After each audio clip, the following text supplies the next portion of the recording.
বাংলাদেশে ইসলামী কোরআন সুন্নাহর বিপরীতে শরীয়ত বিরোধী কোনো আইন প্রণীত হবে না। আমরা সমস্ত মানুষের সাথে কথা বলছি, রাজনৈতিক অরাজনৈতিক ইসলামপন্থী সমস্ত দলের সাথে কথা বলছি। আমরা হেফাজত ইসলাম বাংলাদেশের সম্মানিত নায়েবের সাথে দেখা করেছি, হাটহাজারী মাদ্রাসায় গিয়েছি, সরসিনা পীর সাহেবের সাথে দেখা করেছি এবং আলিয়া লাইনের সমস্ত মুরব্বীদের সাথে এবং যারা এই লাইনের সমস্ত মাদ্রাসার প্রতিষ্ঠা এবং নেতৃত্ব দান করেন সবার সাথে কথা বলছি। উদ্দেশ্য একটা, বাংলাদেশের সকল জনগোষ্ঠীকে আমরা একত্রিত করে, সমন্বিত করে, ঐক্যবদ্ধ করে এমনভাবে দেশ পরিচালনা করতে চাই যেখানে ঐক্য থাকবে, বিভক্তি থাকবে না। বাংলাদেশ জাতীয়তাবাদী দল, আমরা ইসলামী মূল্যবোধে বিশ্বাসী। আমরা শহীদ রাষ্ট্রপতি জিয়াউর রহমানের দল, সংবিধানে বিসমিল্লাহির রহমানির রহিম সংযোজনকারী দল এবং মহান আল্লাহর উপর আস্থা এবং বিশ্বাসকে ধারণ করার দল সংবিধানে। উনি যেটা বললেন এটার জন্য আমি সংস্কার কমিশনে আমাদের প্রস্তাব ফাইট করেছি, এটা এস্টাবলিশড হয়েছে ইনশাআল্লাহ।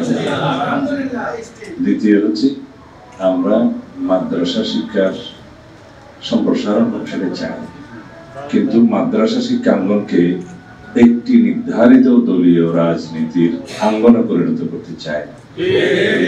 দ্বিতীয় কথা হলো যে বাংলাদেশের শক্তিশালী থার্মিক স্টিল বার ফেমাস স্টিল লিমিটেড।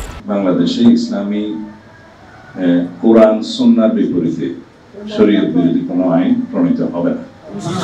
আমরা সমস্ত মানুষের সাথে কথা বলছি, রাজনৈতিক অরাজনৈতিক ইসলামপন্থী সমস্ত দলের সাথে কথা বলছি।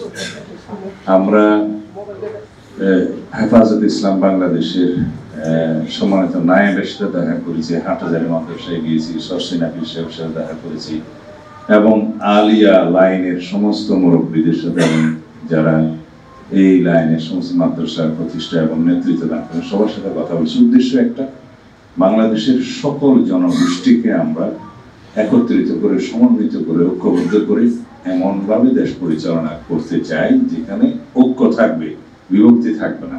সবাইকে একত্র ধারণ করে বাংলাদেশের মানুষের চেতনাকে ধারণ করে সম্পূর্ণ গণতান্ত্রিক ধারায় রাষ্ট্র পরিচালনা করা যায়।